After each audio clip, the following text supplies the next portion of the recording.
এই ছোট ছোট ইচ্ছাগুলো পূরণ করতে গেলে নিজেকে নিজের মতন করে বাঁচতে হবে। হাই, আই এম অম্বিকা মণ্ডল ফ্যামিলিতে তোমাদের সবাইকে অনেক অনেক স্বাগত। সবাই কেমন আছো? আশা করছি সবাই ভালো আছো। আমিও খুব ভালো আছি। এখন ঘড়িতে বাজে ভোর 5:30। তোমাদের দাদাভাই বেরিয়ে গেল ডিউটি, আর আমার এই ডিউটি সারাদিনের মতো জানো তোমরা আর্জেন্ট ছিল, তাই ভোরবেলা থেকেই আমি লেগে পড়েছিলাম এর পিছনে। না হলে তো আমার জমা দেওয়া তো যাবেই না আজকে, তাই বেরিয়ে পড়েছিলাম।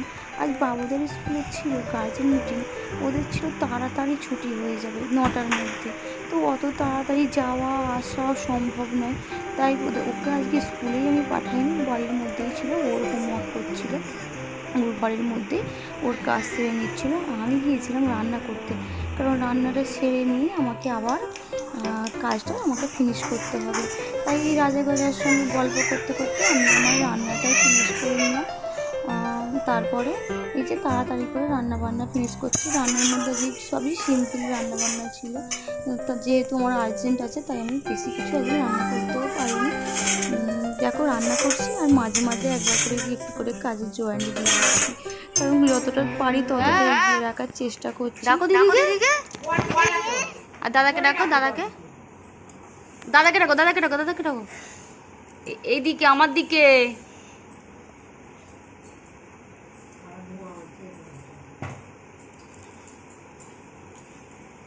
দাদাকে ডাকো। দাদা ঘুরতে চলে গেল, তাড়াতাড়ি ডাকো। তুই ডাক না আগে। গান চালাবো। নাচবে তুমি? নাচতে পারো?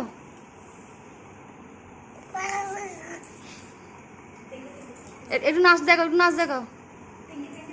টেঙ্গে উঠে দাঁড়িয়ে নাচটা দেখতে দাও। উঠে দাঁড়াও, একটু ছিচি নাচ দেখো, উঠে দাঁড়াও। নাও ছিচি করো, নাচো, ছি করো। তারপরে এই পুচকুর সঙ্গে গল্প করতে করতেই তারপরে জানতে পারলাম আজকে জলকম্প হচ্ছে।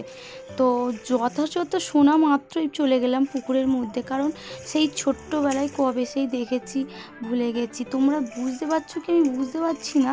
এই যে দেখো একটু নড়ছে, ভালো ঠিক বোঝা যাচ্ছে না। সবাই বলছে নাকি কিছুক্ষণ আগে হয়ে গেছে, তো আমি সবার লাস্ট এসেছি পুকুরের মধ্যে। এসে দেখছি যে এই যে ছোট কত মাছ হয়েছে, একদম ছোট দেখতে বেশ ভীষণ ভালো লাগছিল। আমার তো ধরতেও বেশ ভালো লাগে, কিন্তু কিছু নিয়ে যায়নি।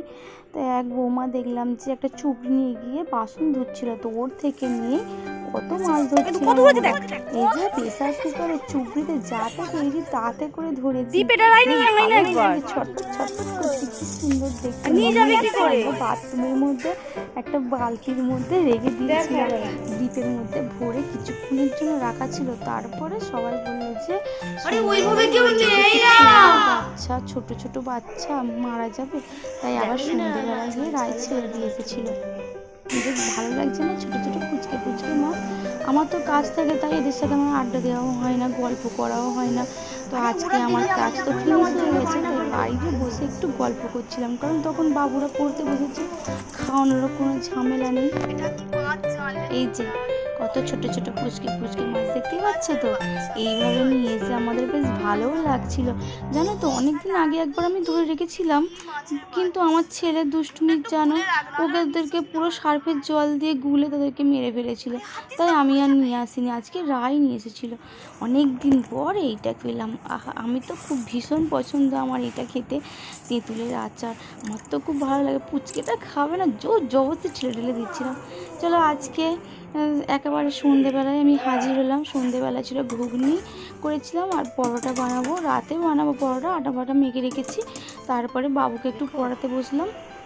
ভিডিওটা তোমাদের যদি ভালো লেগে থাকে একটা সাবস্ক্রাইব অবশ্যই করে দিও, অবশ্যই কমেন্ট আমায় জানাবে কেমন লাগছে। Good night, tata.